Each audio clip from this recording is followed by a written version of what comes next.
Right now, there's a number sitting in front of you that you've probably never thought to calculate. Not your salary, not your rent. The number of years you have left before the next wave of ordinary millionaires gets created, and you find out whether you were one of them or not. Most people think getting rich requires a genius idea, a rich uncle, or a lottery ticket. It doesn't.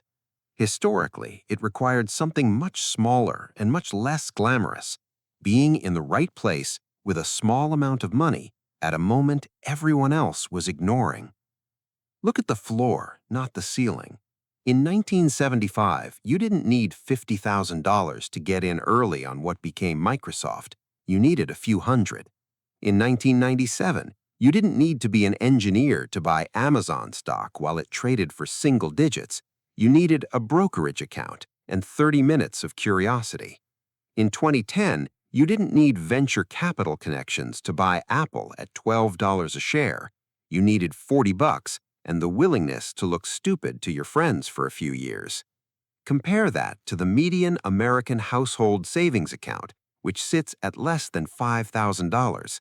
The entry price for every single one of those moments was smaller than what's sitting in your savings account right now. The barrier was never money, it was noticing.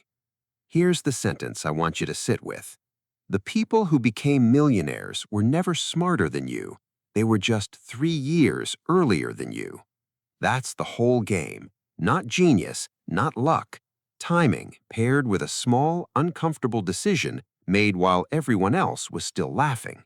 So if that's true, if the barrier really was never money, then something is happening right now that most people are laughing at too.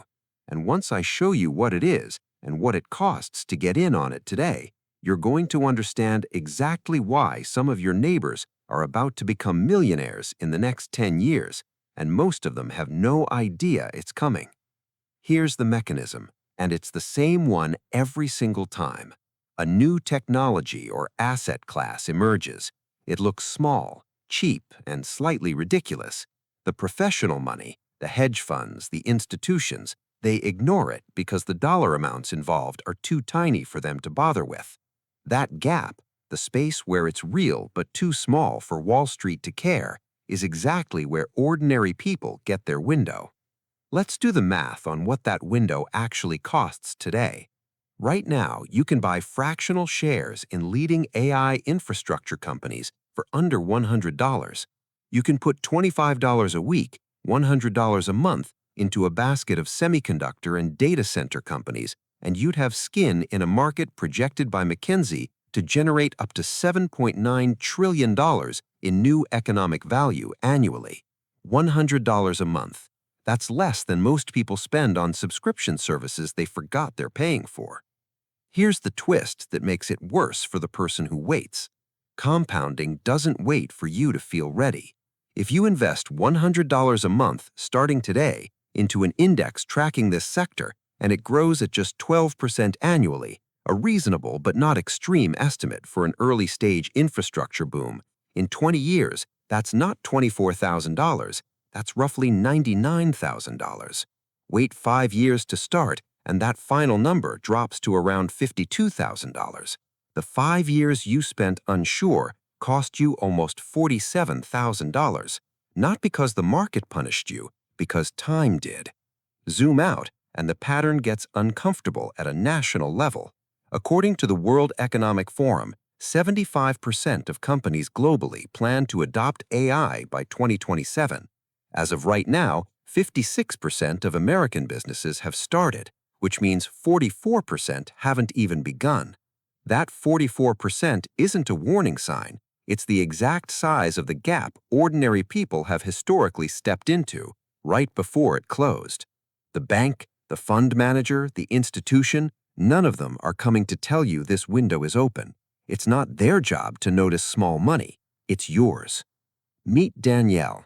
She's 34, works as a dental hygienist in Ohio, makes $52,000 a year. She's not a stock picker. She doesn't watch financial news.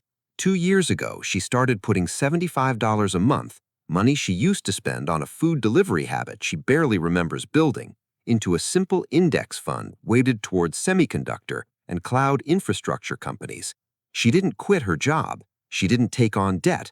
She didn't tell anyone at first because it felt a little embarrassing, like she was pretending to be someone who understood investing. Run her numbers forward, $75 a month for 30 years at that same 12% estimate lands her around $260,000, built entirely from money she wouldn't have missed. Her disposable income barely moved. Her Tuesday nights didn't change. The only thing that changed was one decision she made once and then automated so she never had to think about it again. Now, here's what you're probably thinking, and you're allowed to think it.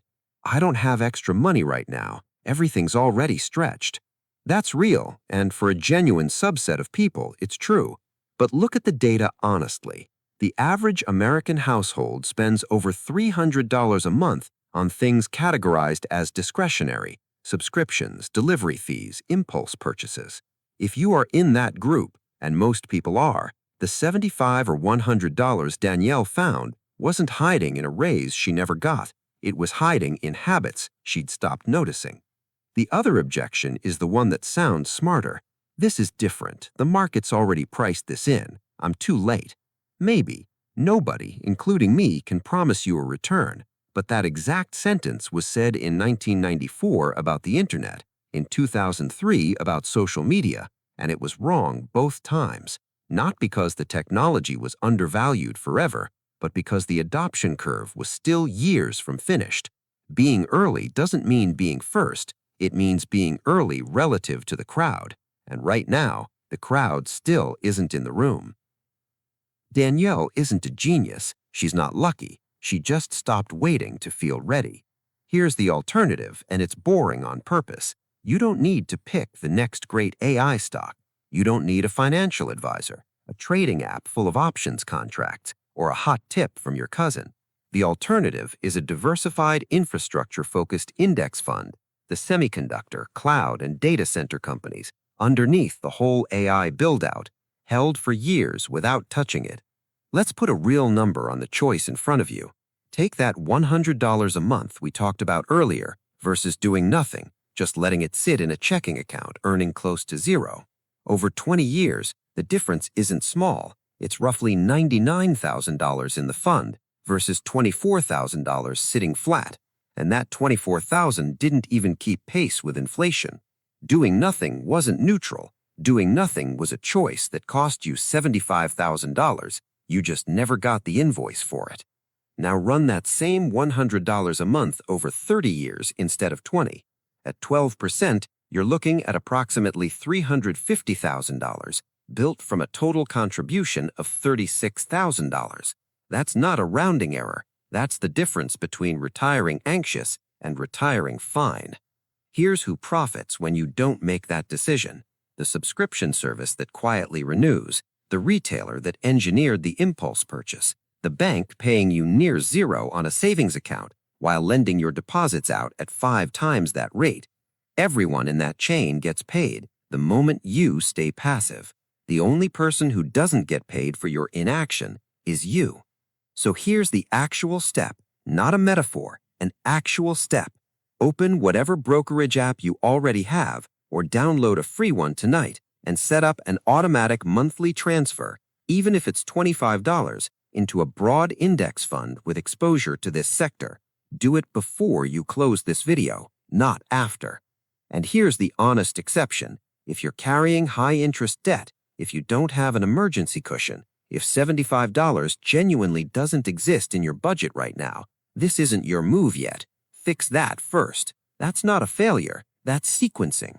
But if none of that applies to you, and for most people watching this, none of it does, then the only thing standing between you and Danielle's outcome isn't money. It's whether you're willing to look a little foolish today for the version of yourself who isn't foolish in 20 years. Please subscribe.